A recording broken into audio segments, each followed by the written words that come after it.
bingung milih cita-cita saya. Bagaimana biar nggak bingung, Bu? Oh ya, sekarang Ibu perhatikan Ibu ya. Nih, Ibu punya sesuatu nih. Lihat, ini namanya Tim Crispy. Apa itu Tim Crispy? Tahu nggak? Enggak. Nah, itu kependekannya dari tips merencanakan karir sesuai potensi diri. Nah, Mas Nopal tahu nggak pengertian karir itu? Nggak tahu. Nggak tahu?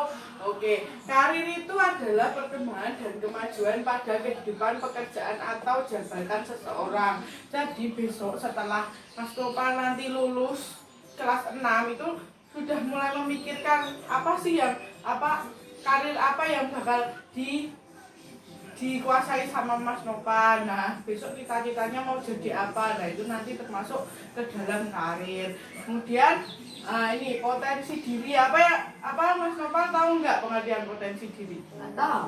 Nggak tahu, padahal selama ini harusnya Mas Nopal punya potensi diri loh. Nah, ini potensi diri adalah suatu kemampuan seseorang yang masih bisa dikembangkan menjadi lebih baik lagi. Nah, potensi diri itu contohnya tuh kayak suka melukis, menggambar, berenang dan lain-lain seperti itu. Nah, nanti bakal dibahas di selanjutnya. Nah, di sini sebelumnya Ibu mau memperkenalkan nih tokoh sukses dalam karirnya. Nah, dia sukses di bidang ada yang nasional dan internasional. Mas Nopal tahu nggak sih David Villa itu siapa? Tahu. Nggak tahu. Ini fotonya nih, David Villa. Dia itu adalah pemain sepak bola. Nah, dia di luar negeri ini. Kalau Mas Nopal suka bola ini, tak bacain ya ini. David Villa itu adalah pemain sepak bola ternama di dunia. Ia adalah seorang striker kelas atas yang dianggap paling menakutkan bagi lawannya. Ia juga menjadi tim nasional yang paling diandalkan oleh negara Spanyol. Kesuksesannya ini tidak lepas dari hobinya bermain bola sejak kecil. Jadi dia itu dulu udah punya potensi diri bermain bola. Jadi dia sekarang jadi pemain sepak bola yang handal dan ternama di dunia seperti itu.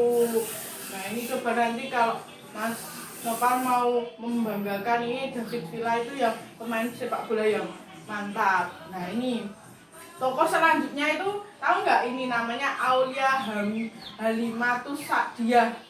Tahu nggak ini? Tahu. Nah, ini karena ini adalah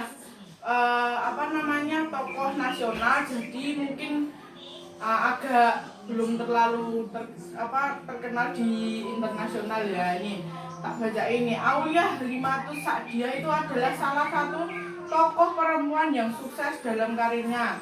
Sejak kecil ia gemar membaca buku, mulai dari fiksi, cerpen, dan lain-lain. Karena kegemarannya itulah dia melahirkan ide-ide cemerlang yang dituangkannya ke dalam website bernama Nulis Buku. Nulis Buku ini adalah situs web untuk jual beli buku secara online. Jadi Aulia Halimatus Sa'diyah ini adalah perempuan yang sukses dalam dalam menulis buku. Jadi dia itu dari kecil udah gemar membaca buku. Potensi dirinya ya membaca, menulis dan lain sebagainya. Nah, udah tahu ya tadi Aulia Halimatus Sa'diyah itu dia terkenal karena dia suka nulis buku sejak kecil. Nah, Mas Nopal suka nulis buku nggak? Lumayan. Udah pernah nulis buku? Belum? Bella. Ya udah, nggak apa-apa. Nah, sekarang selanjutnya menuju ke pertanyaan dari Mas Nopal tadi. Nah, ini tips merencanakan karir sesuai potensi diri. Nah, ini dilihat ya, diperhatikan. Nomor 1, menentukan tujuan yang akan dicapai masa depannya. Nah, sekarang Ibu mau tanya, Mas Nopal itu sekarang tuh dari kecil lah gemar ngapain? Menggambar. Wah, kebetulan sekali ini juga contohnya juga menggambar nih. tak kasih contoh ya.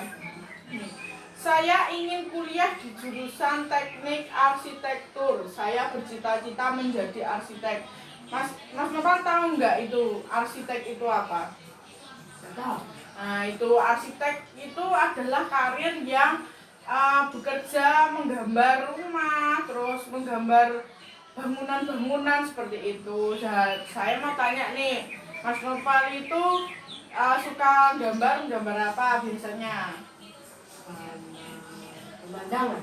Nah, gambar pemandangan. Nah, besok bisa itu juga jadi teknik kerja di arsitek juga bisa dan lain-lain. Nah, terus yang kedua, ini udah paham belum menentukan tujuan yang akan dicapai di masa depan?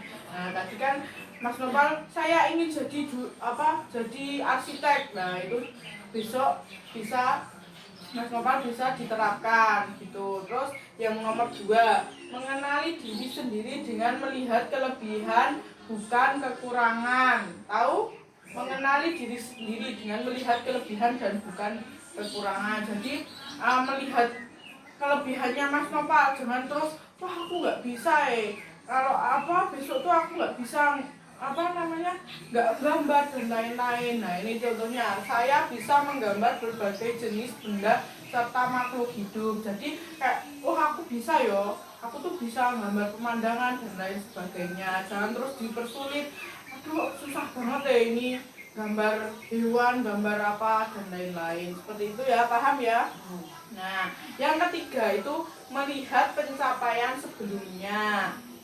Nah, ini contohnya, saya sudah beberapa kali menjuarai lomba menggambar. Nah, Mas Nopal pernah belum itu juara menggambar? Pernah. Nah, itu mantap. Berarti sesuai ya sama yang dicontohkan ibu ini. Jadi dilihat pencapaian sebelumnya. Kalau dulu suka menggambar ya, oke, aku besok pengennya jadi arsitek aja. Aku suka digambar-gambar dan lain-lain. Kemudian yang nomor 4 itu adalah fokus dan tingkatkan bidang atau keterampilan yang sudah berhasil. Nah, ini contohnya, saya harus lebih menguasai keterampilan menggambar. Jadi harus ditingkatkan. Semisal kemarin gambarnya agak jelek, kurang rapi dan lain sebagainya. Nah, besok bisa dipikirkan lagi, dilakukan lagi. Besok aku harus gambar apa ya? Orang misalnya, kalau orang kan harus 3 dimensi ya, harus dilihat dari ujung-ujungnya, dari bayangannya gimana, seperti itu. Udah paham ya nomor 4. Kemudian yang nomor 5, menjalankan rencana karir dengan disiplin dan tanggung jawab. Misalnya, setiap 1 minggu saya mempunyai target membuat minimal 1 gambar bebas berbagai dimensi. Nah, seperti itu. Jadi ditarget setiap minggu itu Mas Nopal mau gambar apa sih biar biar keterampilannya Mas Nopal itu meningkat. Misalnya menggambar lukisan buah-buahan yang 3 dimensi. Ya digambar nanti setiap minggu gambar apa, terus muka orang, terus apalah yang lebih sulit, nah terus dikuasai seperti itu. Terus yang nomor 6, melakukan evaluasi perencanaan karir. Nah, ini evaluasi itu adalah penilaian ketika Mas Nopal sudah melakukan seperti ini tuh harus dinilai apa sih jeleknya kemarin, apa sih kekurangannya, apa sih kelebihannya. Nah, ini contohnya, hambatan yang saya temukan terkadang lama mencari ide gambar yang lebih kreatif. Mas Nopal pernah kayak gitu? Pernah bingung cari ide gambar apa ya gitu? Nah, pernah. Nah, itu seperti itu ya. Paham nggak? Nah, mantap. Jadi sekarang mau disimpulkan nggak? Jadi karir apa yang akan kamu capai? Ini ada dokter, ada jadi guru, ada polisi, ada chef, ada penyanyi, ada pemadam kebakaran dan lain sebagainya. Nah, Mas Nopal sekarang kesimpulannya pengen jadi apa? Jadi apa? Wah, mantap. Jadi udah tahu ya gimana caranya tadi pengen jadi arsitek. Kebetulan banget potensi dirinya menggambar, jadi bisa mencontoh yang ini seperti itu. Begitu ya? Nah, Gimana Mas Nopal? Udah paham kan ini mengenai karir dan potensi diri? Paham. Nah, mantap lah. Berarti besok udah gak bingung lagi ya. Loh. Terima kasih ya Bu sudah memberi motivasi kepada saya. Semoga saya nggak bingung lagi. Ya, semoga amin. Semoga Mas Nopal juga nggak bingung-bingung lagi besok mau gimana setelah lulus sekolah dan lain sebagainya. Dan semoga sukses terus sampai ke depannya. Itu ya? Ya. Oke. Lihat ya Bu. Ya. Hati-hati ya Mas. Ya, assalamualaikum. Waalaikumsalam. Nah, itulah video tips merencanakan karir sesuai dengan potensi diri. Dadah!